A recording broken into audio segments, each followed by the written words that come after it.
I had this one episode where my heart rate dropped to like 27 beats per minute, and I almost died.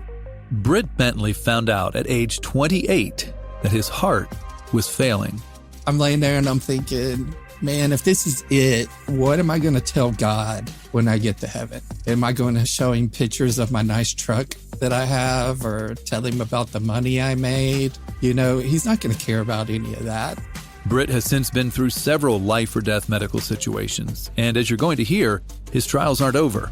I'm Phil Fleischman. And I'm Michael Sherbet. You're listening to the first installment of our new series, The Great Physician. It's a part of GPS, God, People, Stories, an outreach of the Billy Graham Evangelistic Association. Billy Graham often preached about what the Bible has to say about our hearts. The heart is used throughout the Bible. It's the seat of a person's conscience and life, and extremely important. And the question I want to ask you tonight is this: is your heart right? Is it right with God? You'll hear more from Mr. Graham in a few minutes. First, are you a GPS subscriber? If not, you'll want to subscribe so that the next 3 episodes automatically pop up for you. Just take a second to tap subscribe or follow on your favorite podcast app. We also want to tell you about findpeacewithgod.net. It's a great resource if you have questions about the Christian faith, or if you want to explore what following Jesus could mean for your life. That's findpeacewithgod.net. GPS. God. People. Stories. Hey, I'm Britt Bentley. I'm a professional videographer and video editor. I live in Durham, North Carolina with my wife, Mindy Bentley, and my mother and our dog, Snoop. Britt grew up in Snellville, Georgia, with his parents and older sister. Church and faith were big parts of their life.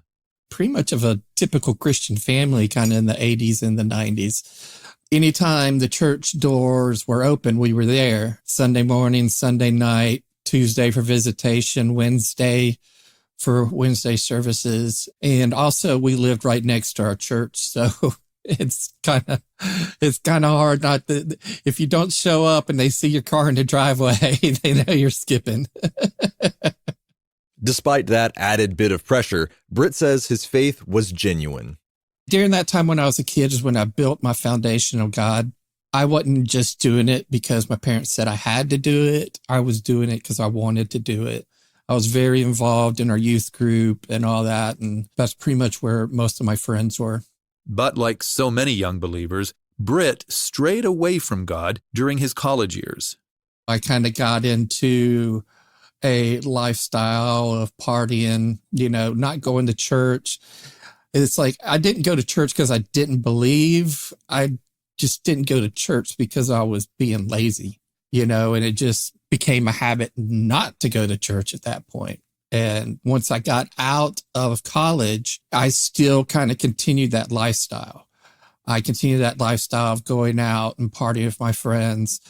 I was working, so I was more concerned about money and what kind of car I drove and all those kind of things that, a lot of people in the world covet.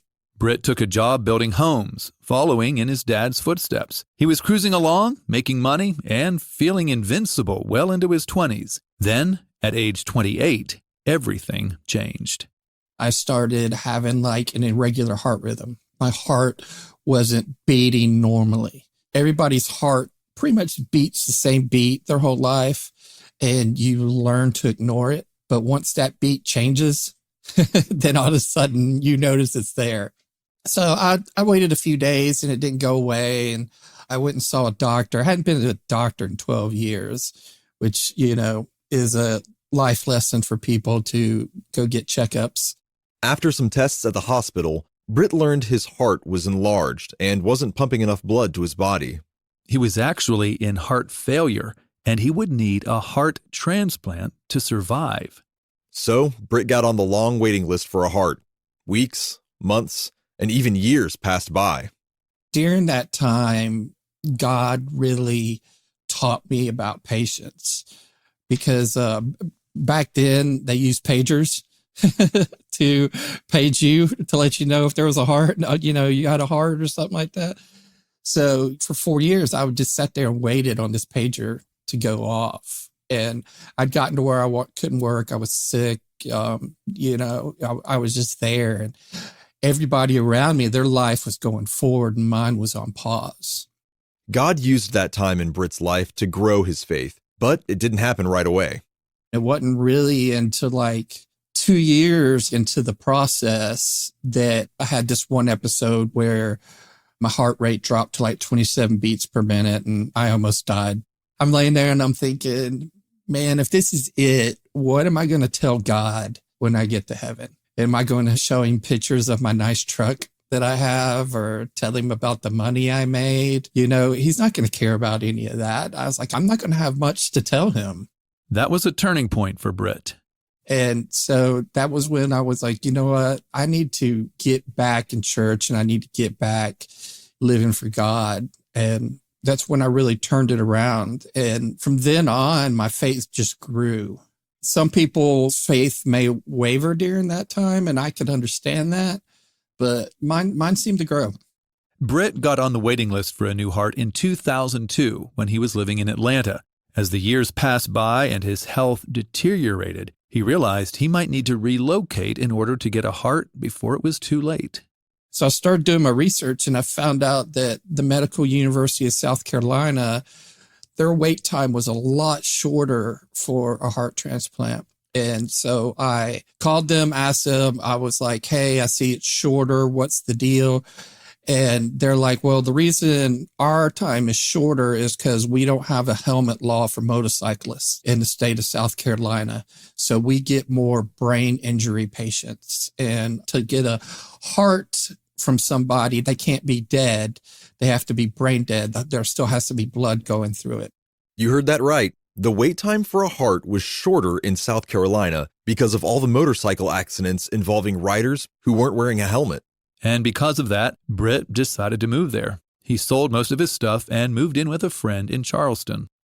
My best friend since the second grade, he was an Air Force pilot in Charleston, and he was single, and he had an extra room, and he told me just to come down, move in, let me live there rent-free.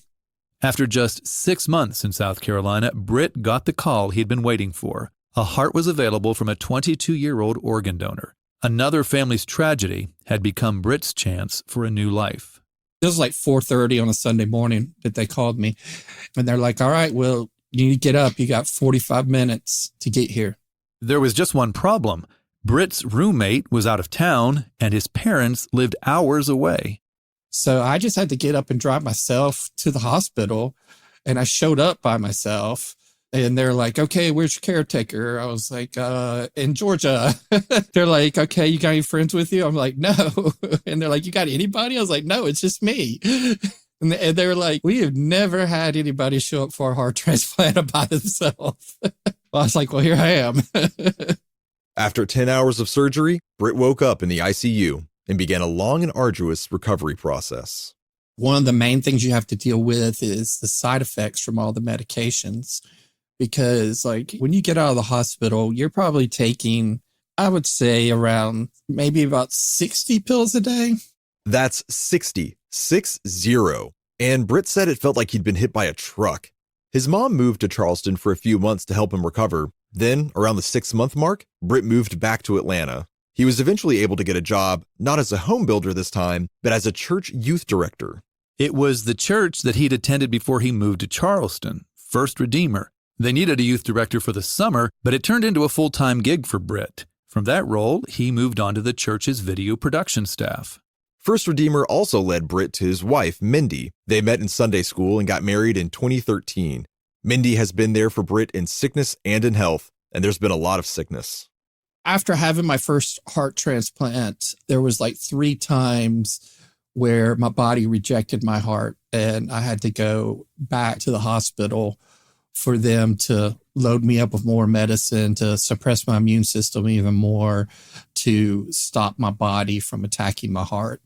Because, since it's not my heart, my body sees it as a tumor, basically, as a foreign object. And my immune system is always going to try to attack it.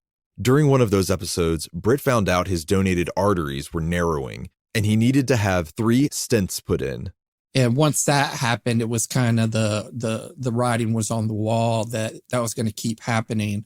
And I needed to get a new heart. And it wasn't a surprise because the average transplant heart lasts about 10 years. And by this time I was at 15. So, I mean, I knew another one was coming down the road. I just didn't know when. So when they told me, it wasn't a surprise. But what ended up being a surprise was to find out that I was going to have a kidney transplant with the second heart transplant. I never thought that would happen, but, it did. All of those pills Britt had to take were tough on his kidneys. Years after his transplant, doctors told him the difficult news that both of his kidneys had cancer in them. This made him a risky candidate for another heart transplant. Britt's faith was being tested again. Transplant departments at hospitals, a lot of them live and die by their numbers of survival rate and all that. So if there's a chance you might not survive, then they don't want to do it. We spent a year looking at contacting hospitals, trying to find a hospital that would take me as a patient. And finally, Duke here in Durham said that they would take me as a patient. In fact, they're known for taking riskier patients, and they're not as worried about their numbers. But the whole deal was, once again, I had to pick up and move again. And that was stressful, knowing all that was happening. I was going to have to move. And then all this was right when the pandemic started. And here I am with a suppressed immune system. And it was not an ideal situation.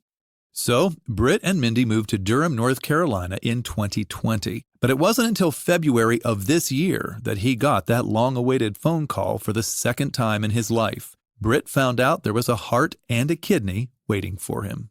This time, he wasn't alone, though, and he and Mindy had hours, not minutes, to get to the hospital. But it was also a longer and riskier procedure. They did my heart the first day. Then after that, they took me back. They left me under anesthesia. They left my chest open, made sure everything was, going well. And then 2 days later, they took me back in and put a kidney in me.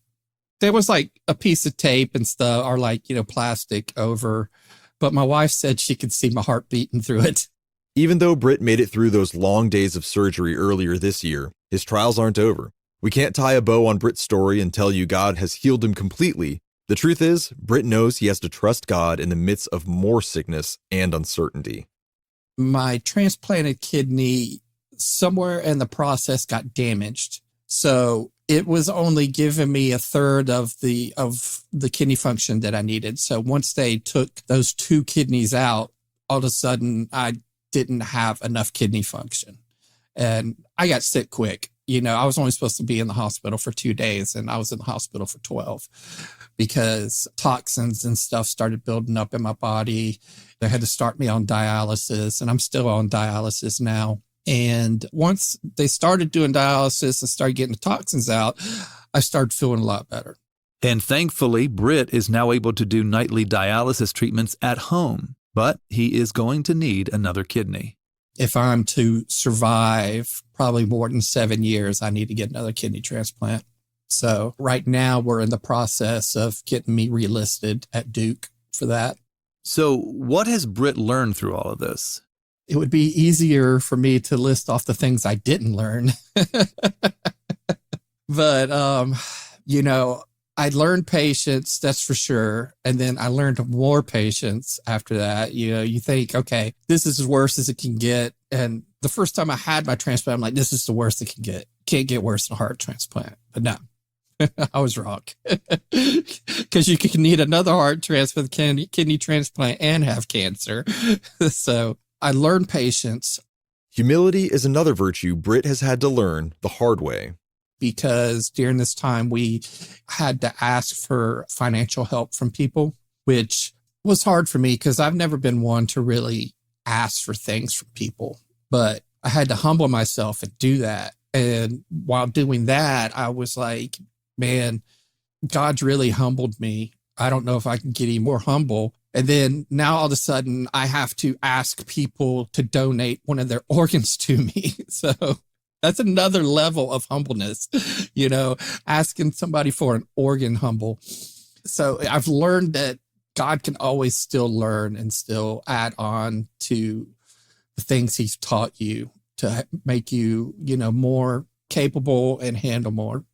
The Bible tells Christ followers to consider it pure joy when trials come. The book of James, chapter 1 says, "Blessed is the one who perseveres under trial, because, having stood the test, that person will receive the crown of life that the Lord has promised to those who love him." Britt and Mindy are still in the midst of a trial, and we hope you'll join us in praying for them to keep the faith and to hold on to hope in God, the great physician. Because Britt follows Jesus, he knows his healing is coming, either here on earth or in heaven. The main thing I have learned is that I'm blessed. Most people would look at my life and say, that guy's not blessed, but I don't feel that way. I mean, I feel like I'm blessed because God has never let me down. And because of that, I really don't worry. I don't worry about stuff anymore. I'm not worried about this next transplant or when it's going to happen because God's never let me down. I mean, he's always been there for me, whether I needed an organ, whether I needed money, all this stuff. And that's a blessed feeling, or you're blessed to be able to have that feeling of knowing that, Jesus is there. He's got this. I'm just going to go on with life and let him handle it.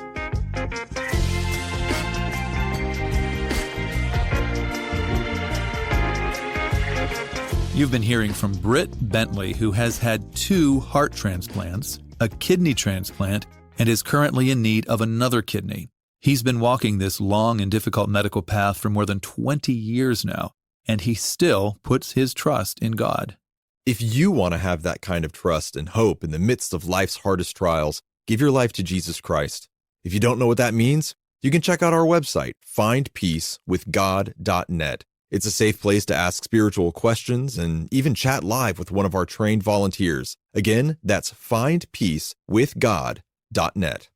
You're about to hear a quick word from Billy Graham and then a sneak peek at next week's new episode in our series, The Great Physician. You're listening to GPS, God, People, Stories, a podcast production of the Billy Graham Evangelistic Association. Now, what does the Bible teach about the heart? Billy Graham. The heart is used throughout the Bible, considered far more than a bodily organ. It's the seat of our emotions. It's the seat of a person's conscience and life, and extremely important. And the question I want to ask you tonight is this: is your heart right? Is it right with God? The Bible teaches that our hearts are sinful, but there's something else. All the way through the scriptures, we read about the blood of Jesus.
Christ. If Jesus Christ had not died on that cross and shed his blood for you, there's no way you could be forgiven of your sins. It means that his heart bled, and it is only through the cleansing of that blood that we can be forgiven. And the Bible says that he gives a new heart. God says an old heart will not do. A new heart is what you need. What about you? Have you received this new heart from God? You can learn more about that at our website, findpeacewithgod.net. Or if you'd rather talk with someone on the phone, you can call our 24-hour prayer line. The number is 855-255-7729. That's 855-255-PRAY. And the web address again is findpeacewithgod.net. Today you heard from Britt Bentley, who kicked off our 4-part series called The Great Physician. Next week, you're going to hear from Steve Coughlin, a married father of 3 who was diagnosed with ALS in 2019. And on April 23rd, they said, Steve, you've got ALS. You've got 2 to 3 years to live. So go home and get your house in order. And that was the extent of it. I mean, literally, the doctor spent less than 3 minutes with me. And so, now I'm going, oh my goodness, what now? God has given Steve a powerful story to share. You don't want to miss it. So be sure to subscribe to GPS. Thanks for listening. I'm Michael Sherbet. And I'm Phil Fleischman. This is GPS, God, People, Stories. It's an outreach of the Billy Graham Evangelistic Association. Always good news.